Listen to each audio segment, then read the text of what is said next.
오늘 여러분과 함께 죽음에 이르는 충성이라는 제목으로 은혜를 나누고자 합니다. 우리는 지난주에 고향 베들레헴에서부터 하나님께서 자기 백성을 돌보셨다는 소식을 들은 나오미가 슬픔의 땅, 고통의 땅, 모압을 등지고 다시 고향 베들레헴으로 돌아오고자 길을 나서는 장면을 살폈습니다. 이때 두 며느리 오르바와 룻도 따라 나섰습니다. 하지만 나오미는 며느리들에게 친정으로 돌아가 새로운 삶을 살도록 두 차례나 권면합니다. 아가들아, 너희들이 나를 사랑하고 헌신적으로 선대하며 섬겨왔다는 것을 잘 안다. 그 정도면 됐다. 이제 나는 너희들을 고생시킬 수 없으니 친정으로 돌아가서 새로운 삶을 살거라. 너희가 진심으로 나를 섬기고 선대한 것처럼 하나님께서도 너희들을 선대해 주시고 너희들에게 축복해 주시기를 소원한다. 라고 하면서 이 나오미는 두 며느리들이 친정으로 돌아가도록 설득을 했습니다. 네, 다음 멘트를 좀 쳐주세요. 얼마나 지났을까? 나오미는 이 두 며느리들이 첫 번째 설득에도 불구하고 계속 쫓아오자 두 번째 다시 설득하여 이들을 고향으로 돌려보내려 합니다. 이번에는 용어를 딸들아라고 이야기합니다. 딸들아, 딸들아, 딸들아. 나오미는 지금 이 두 며느리를 진심으로 사랑하고 있었습니다. 나오미는 말을 합니다. 나는 유다 사람으로서 모압에서 외국인으로서 외롭게 살았단다. 만약 너희들이 나를 따라 유대로 간다면 너희들도 외국인처럼 힘겹게 살아가야 한단다. 게다가 나는 이제 나이도 많고 늙어서 너희들에게 남편을 어떻게 해줄 수 있는 능력도 없단다. 그러니 딸들아, 너희 평생 홀몸으로 사는 것을 나는 참아볼 수가 없단다. 그러니 친정으로 돌아가 새 출발을 해도 괜찮아. 죄책감을 가질 필요가 없어.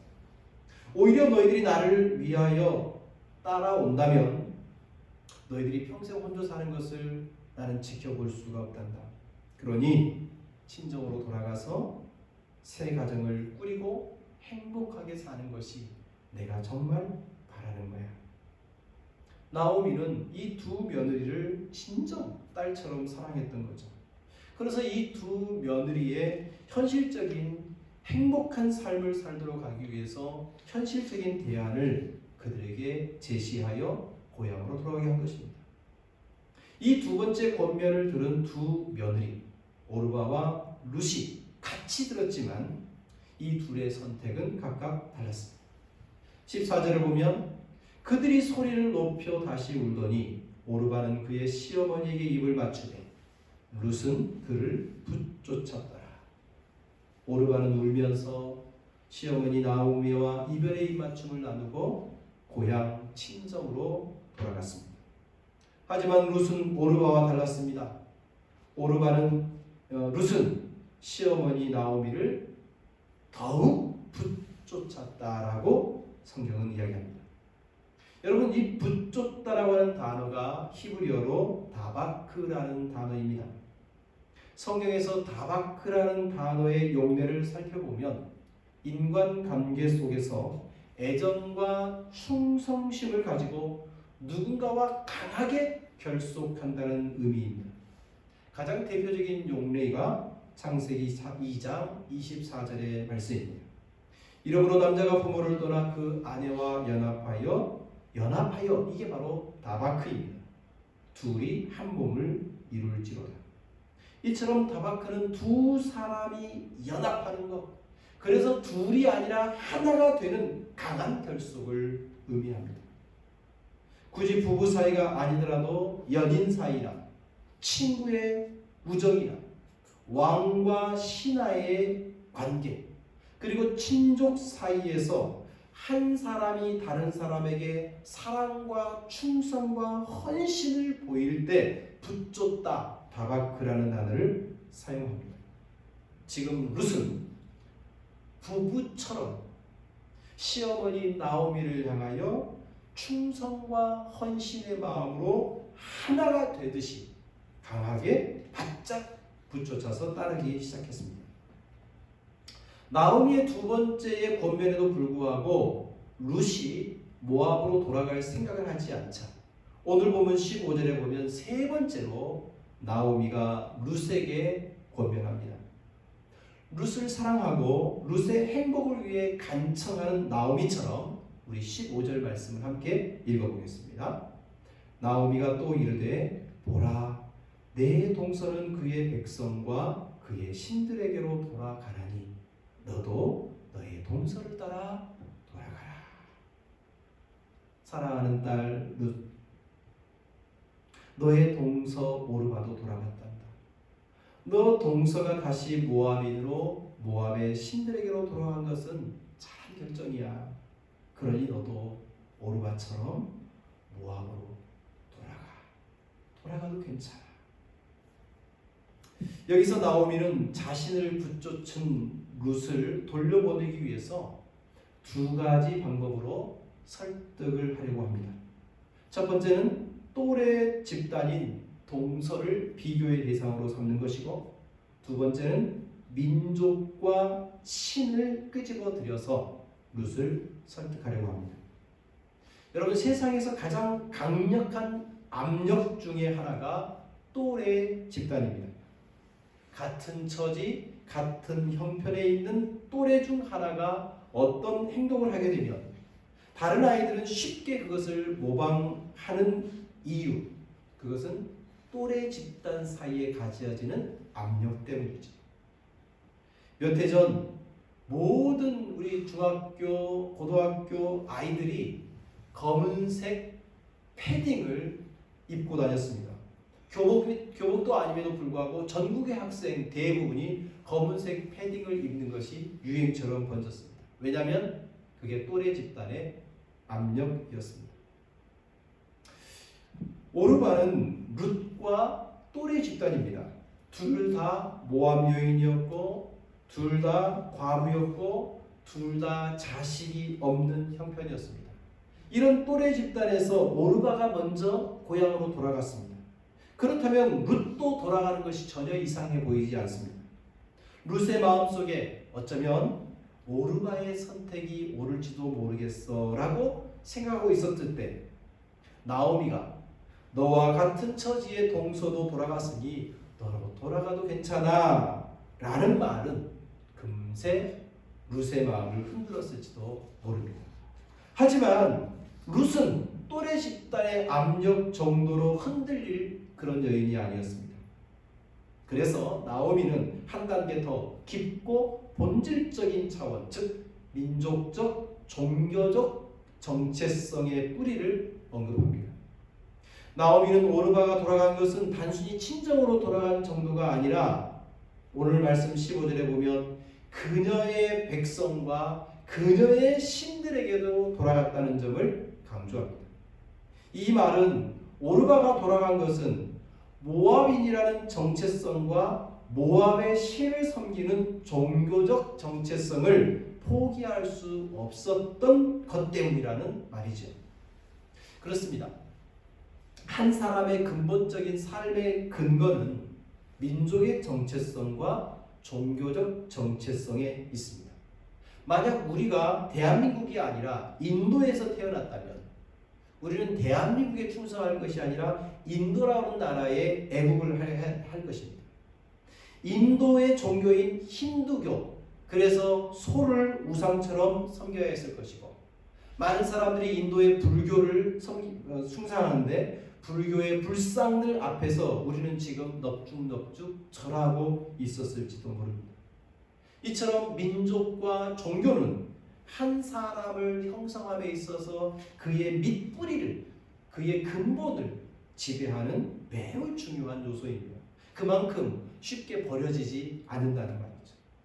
따라서 나오미가 룻에게 너 동서 오르바가 그의 백성과 그의 신들에게 돌아간 것 같이 너도 돌아가라 라는 이 말은 표면적으로는 너도 오르바처럼 고향으로 친정으로 돌아가라는 말처럼 들리지만 내면에 그 깊은 심연에는 룻, 너가 나를 따르려거든 너의 백성과 너의 신마저도 버릴 수 있겠니? 라는 강한 헌신과 희생을 요구하는 매우 심도 깊은 질문을 내포하고 있다는 말입니다. 성도 여러분, 우리가 시어머니가 아니더라도 누구를 사랑하고 섬기려 한다면 어느 정도 희생이 따르기 마련입니다. 우리가 그 풋풋한 풋사랑이나 아이들의 그런 이렇게 여물지 않는 사랑이라 할지라도, 우리가 누가 어떤 친구를 좋아한다 할지라도 그 정말 가까이 하기 위해서는 시간과 에너지와 열정이 소모되지 않고는 가까워지지 않는 거죠. 마찬가지로 우리를 창조하신 하나님을 우리가 진심으로 섬기려 한다면, 우리를 사랑하셔서 우리를 위하여 십자가를 짊어지신 예수님을 정말로 따른다고 한다면 우리는 익숙함과 편리함 그리고 나의 유익을 포기하지 않을 수 없는 겁니다. 때로는 민족과 종교까지도 뛰어넘겠다는 결란 의지가 아니고는 주님을 따라갈 수 없는 거죠. 우리는 내 동서처럼 백성과 너의 신들에게로 돌아가라는 이 나오미의 말에서 사랑을 위하여 얼마나 희생할 수 있고 사랑을 위해서 얼마나 포기할 수 있는지를 반문해 봐야 할 것입니다. 여러분, 그렇다면 이 나오미의 설득에 대한 룻의 선택은 무엇입니까? 룻은 과연 또래 집단의 압력을 이겨내고 민족과 종교의 정체성마저 버릴 수 있었을까요? 아니면 못 이긴 척하고 오르바처럼 모압으로 돌아갔을까요?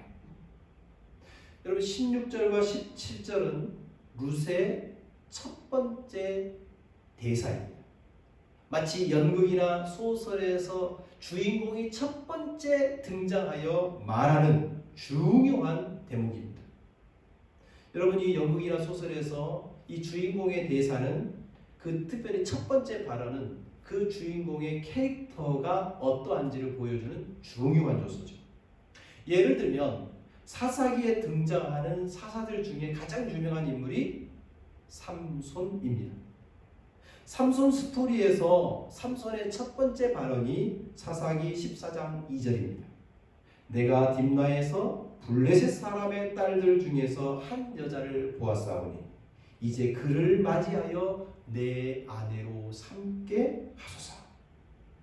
여러분, 이 삼손의 첫 발언에서 삼손의 캐릭터가 느껴지십니까?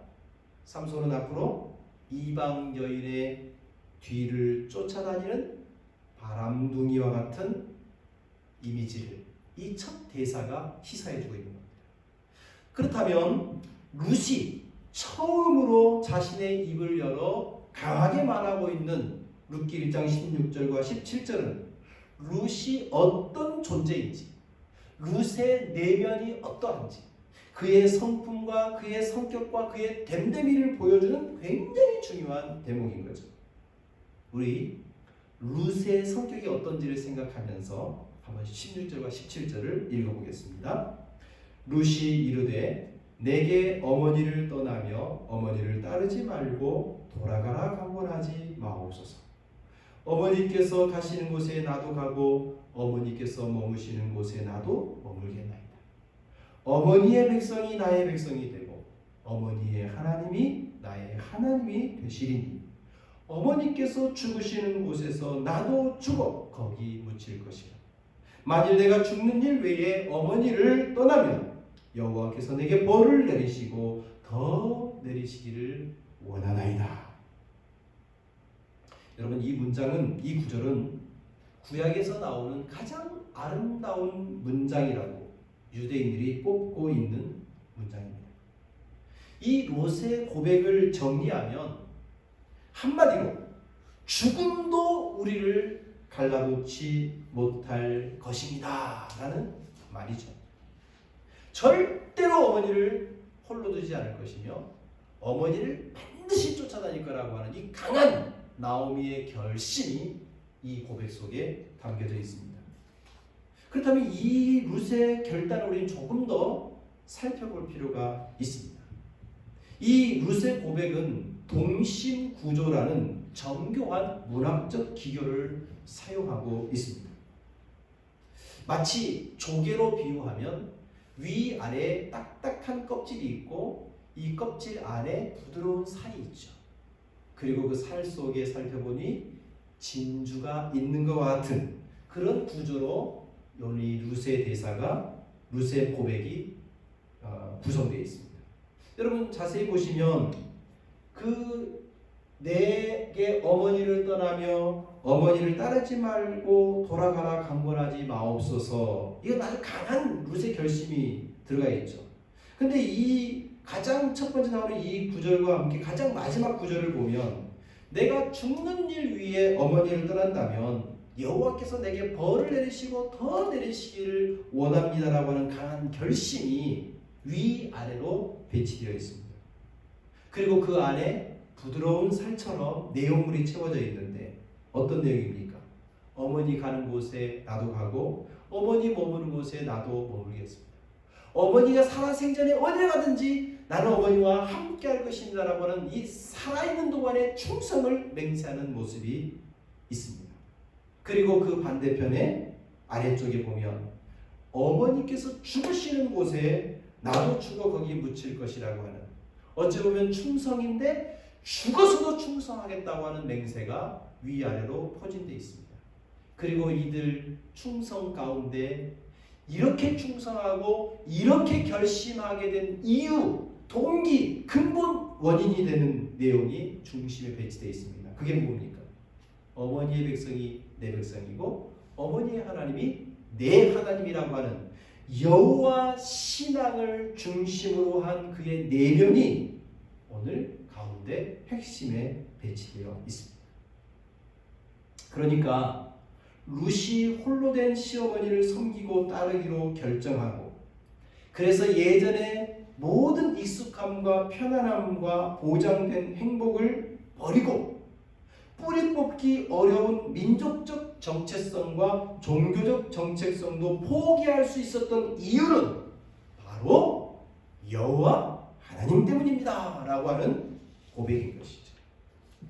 여러분, 이 아름다운 고백이 내 동서 오르바가 그녀의 백성과 신들에게 돌아간 것처럼 너도 돌아가라는, 그래서 너의 민족적 종교적 정체성마저 버리고 나를 따를 수 있겠느냐라는 나오미의 질문에 대한 룻의 대답인 것입니다. 룻은 지금 더 이상 모압 여인이 아닙니다.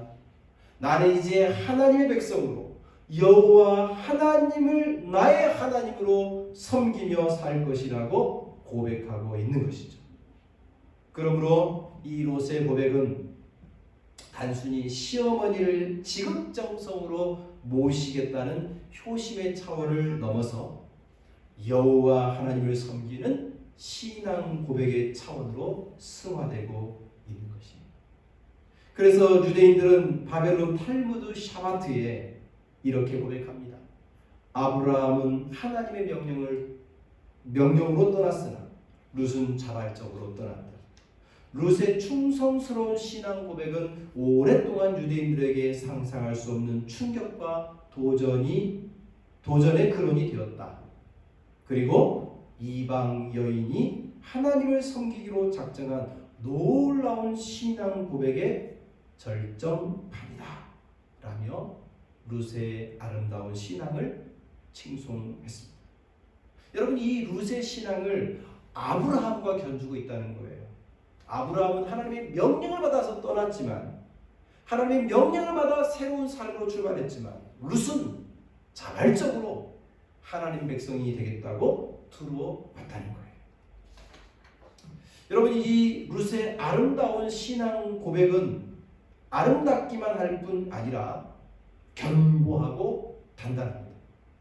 우리 17절에서 이 룻의 단단한 마음을 볼 수 있습니다. 17절을 함께 읽겠습니다. 만일 내가 죽는 일 외에 어머니를 떠나면 여호와께서 내게 벌을 내리시고 더 내리시기를 원하나이다. 한마디로 죽음 외에 자기가 어머니를 떠나면 천벌을 받겠다 라는 말이죠. 이것은 룻이 여호와의 이름으로 시어머니 앞에 맹세를 하고 있는 겁니다. 그러자 나오미는 더 이상 룻을 말릴 수 없다고 판단하고 더 이상 설득을 그칩니다. 그래서 18절에 보면 나오미가 룻이 자기와 함께 가기로 굳게 결심함을 보고 그에게 말하기를 그칩니다. 이어서 19절에 보면 이에 그 두 사람이 베들레헴까지 갔더라. 나오미와 룻은 이제 모압을 떠나 둘이 하나가 되어 베들레헴에 이르게 된 것입니다. 여러분, 오늘 우리가 앞서서 룻이 나오미를 적극적으로 따랐다는 의미의 단어 붙쫓다, 즉 다바카라는 단어가 창세기 2장 24절에 쓰였다는 것을 살폈습니다. 남자가 아내와 연합하여 둘이 한 몸을 이루는 친밀함, 그것이 바로 다바크, 붙쫓았다는 의미죠. 그렇다면 이렇게 둘이 하나가 되는 친밀하고 죽음 외에 어떤 것도 갈라놓을 수 없는 그런 관계, 단순히 그와 함께하는 정도를 넘어 죽음에 이르도록 충성하겠다고 하는 이런 연대감을 가진 이 룻의 그 아름다운 신앙, 그 마음이 어떻게 만들어진 것일까요? 그동안 한국교회는 이 룻의 아름답고 견고한 이 신앙이 여호와께서 주신 것이다, 하나님의 전적인 섭리의 결과고 하나님의 전적인 은혜다 라고 이렇게 설명했습니다. 하나님의 구원과 인간의 삶을 조금 별개로 분리하려는 경향이 그렇게 만든 거죠. 그러나 최근에 성경을 연구하는 분들은 연역적 신학적 해석을 통하여 일찍 해답을 돌출하기보다는 귀납적이고 성경의 관찰과 해석을 통해 점진적인 해답을 찾아가는 시도를 계속해오고 있습니다. 다시 말해서 이방 여인이었던 룻이 다윗의 증조모가 되고 예수님 족보의 일원이 되도록 하나님께서 룻을 부르시고 하나님께서 믿음을 주시고 하나님께서 죽음에 이르는 충성심을 갖게 해줬다, 이렇게 해석하기보다는 이제는 여호와 하나님을 모르는 이방 여인이었지만 여호와 하나님께서 자신의 백성들에게 원하신 행동과 삶, 즉 죽음에 이르도록 충성하는 삶, 어떤 희생을 치르더라도 홀로 된 어머니를 버리지 않으려는 진정한 사랑의 삶을 살아가는 룻, 그런 삶을 보고 그녀를 다윗의 증조모로 예수님의 족보로 넣어주셨다라고 해석하자는 것이죠. 여러분, 이게 별개처럼 느껴질 수 있습니다. 그게 그거 아니야 이렇게 말할지도 모르겠어요. 그러나 이것은 굉장히 우리가 적용함에 있어서 굉장히 다릅니다. 만약 하나님께서 룻에게 위대한 믿음과 견고한 신앙을 그 마음속에 집어넣어 줬다, 여기에서 모든 해석이 끝나버리면 우리 이렇게 말할 수 있죠. 하나님, 내가 믿음이 이렇게 아름답지 못하고 이렇게 신앙이 견고하지 못한 것은 하나님이 은혜 안 주시고 하나님이 섭리 안 해줬기 때문이에요 라고 하면 더 이상 우리는 할 말이 없어지는 거예요. 그러나 성경은 그렇게 말하고 있지 않아요. 하나님께서 룻에게 그런 믿음을 줬다는 말이 성경 어디에도 없습니다. 그러나 룻이 시어머니를 향한 끝없는 사랑과 죽음에 이르도록 충성하겠다고 하는 그 견고한 그 충성스러운 마음이 있었기 때문에 스토리는 결국 룻이 보아스를 만나고 그 보아스를 통하여 오벳을 낳고 그 오벳을 통하여 이새가 그리고 다윗이 태어나게 됐다고 성경의 스토리는 그렇게 끌고 가고 있는 거예요.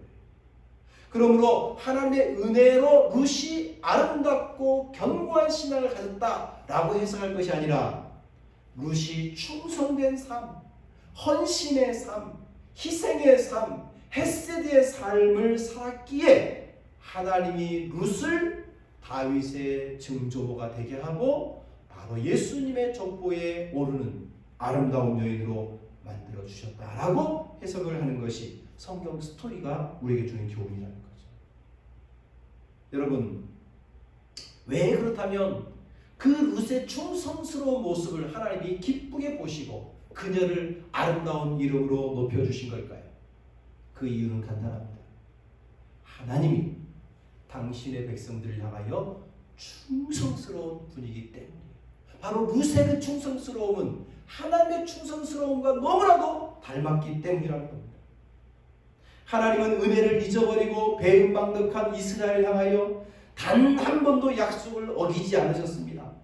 하나님은 어떤 상황과 어떤 형편에서도 언약에 충성스러우셨던 분입니다.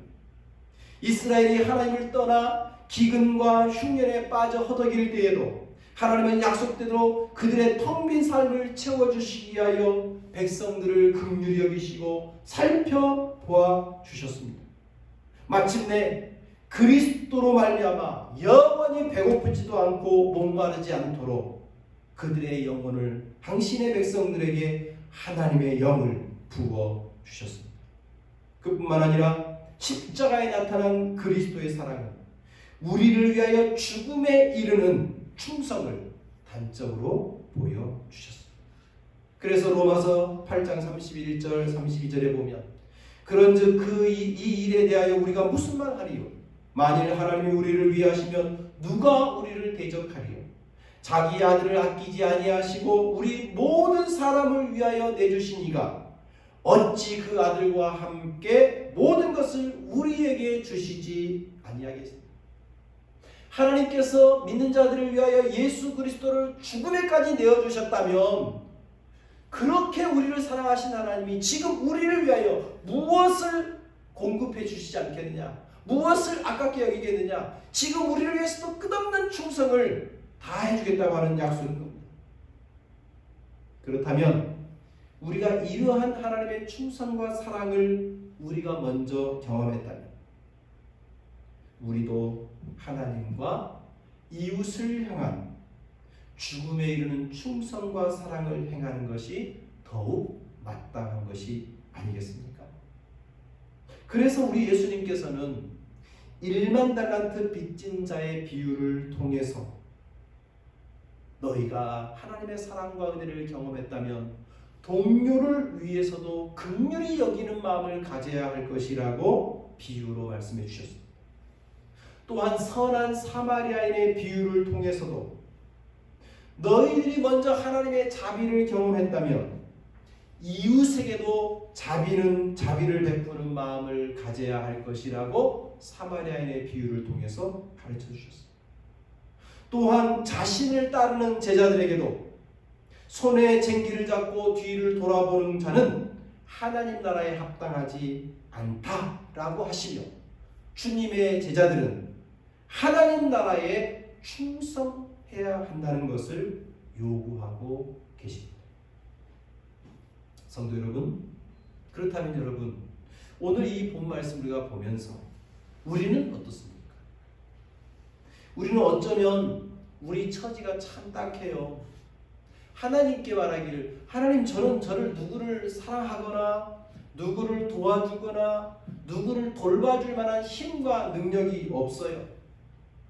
실제적으로 모압 여인 룻처럼 남편도 없고 자식도 없고 도대체 나는 도대체 뭘 해줄 수 있는 능력이 없어요 라고 말하며 현실적으로 나를 챙기고 나를 위하고 나만을 위해서 살아가는 경향이 우리에게 있습니다.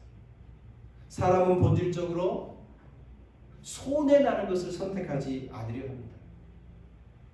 우리 인간은 본질적으로 어떤 사안을 만날 때 이것이 나에게 이득이 될 것인가 손해가 될 것인가를 계산하게 되어 있고 절대로 손해나는 일을 강하게 붙잡는 법은 없습니다. 모두가 다 이득되는 것, 내게 유익되는 것을 추구하기 마련이죠. 그러나 룻은 어떻습니까? 현실적으로는 오르반처럼 고향으로 돌아가고 친정으로 돌아가고 그래서 새로운 가정을 꾸리고 새로운 자식을 낳으면서 행복한 삶을 사는 것이 현실적인 대안입니다. 그러나 룻은 그 현실적인 자신의 유익을 택하지 않고 시어머니, 홀로 된 시어머니를 따라가서 낯선 유대의 땅에서 이방인으로, 그리고 홀로 되고 늙은 시어머니를 봉양하며 고생해야 될 뻔히 보이는 그 고생을 마다하지 않고 따라 나서고 있습니다. 그것도 어머니가 살아생전만이 아니라 어머니가 죽어서 무덤에 갈지라도 거기까지 가서도 충성하겠다고 죽음에 이르는 충성을 다짐하고 있습니다. 근데 이런 죽음에 이르는 충성을 결정한 이유가 뭡니까? 그 핵심은 여호와 때문이에요.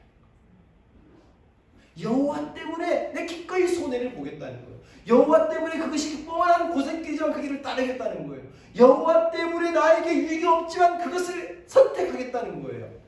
여호와 때문에 죽음에 이르러도 충성하겠다고 결정한 거예요. 바로 이 죽음에 이르는 충성, 하나님 때문에 이 충성을 다하는 이 룻의 마음을 하나님이 보신 겁니다. 모함 여인이었어요. 하나님을 몰랐던 여인이었어요. 그러나 하나님이 보실 때 하나님과 같은 마음, 죽음에 이르러서도 충성하는 그 아름다운 마음이 하나님의 마음과 같았어요. 그래서 하나님은 룻을 들어 다윗의 증조모가 되게 하고 예수 그리스도의 족보에 들어가는 아름다운 여인으로 만들어 주신 겁니다. 여러분, 우리는 어떻습니까? 우리가 지금 형편이 어렵고 힘들지만 주님 때문에 손해보기를 선택하고, 주님 때문에 누군가를 더 사랑하기를 선택하고, 주님 때문에 죽도록 충성하기를 선택한다면 하나님이 우리를 모른 채 할까요? 아닙니다. 하나님 우리를 지켜보십니다. 그래서 너가 나와 같은 마음을 가졌구나, 나와 같은 마음을 너가 가졌으니 내가 너를 책임지고 보호하고 너를 높여주리라. 이것이 하나님의 약속 아니겠습니까? 사랑하는 성도 여러분, 오늘 우리도 현실적으로는 편안하고 쉽고 이득된 것을 택할 수 있습니다. 그러나 우리 주님 때문에, 우리 주님의 사랑 때문에 충성과 인애와 그리고 자비와 죽음이 와도 충성하게 노라하는 그런 믿음으로 우리가 살아간다면 하나님께서는 우리를 지키시고 보호해 줄 거예요. 그래서 우리를 통해서 예수 그리스도가 다시 태어나게 할 수는 없지만 우리를 통하여 하나님의 구원의 역사를 이루는 중요한 한 축으로 삼아 주실 것입니다. 바로 여러분을 통하여 또 다른 사람이 생명을 얻고 또 다른 사람이 주님을 알아가는 이 놀라운 역사의 도구가 될 수 있기를 축복합니다. 기도하겠습니다. 살아계신 하나님 아버지, 고맙고 감사합니다. 우리도 가련한 룻처럼 현실적으로 힘들고 어렵고 고통스러운 삶의 자리에서 나의 유익을 위해서 택할 수 있는, 나의 이득을 따라갈 수밖에 없는 연약한 존재입니다. 그러나 룻은 그런 현실적인 선택이 아니라 주님 때문에 죽음에 이르러도 충성하는 마음을 갖게 되었습니다. 우리에게도 이 룻과 같은 마음을 허락하여 주옵소서. 우리도 현실에 따라 살지 않고 주님을 향한 믿음 때문에 희생과 헌신, 사랑과 섬김, 죽음에 이르는 충성을 우리가 갖게 하여 주셔서 반드시 주님의 축복의 도구요 은혜의 도구가 될 수 있도록 저희들을 사용하여 주옵소서. 예수님의 이름으로 기도합니다. 아멘.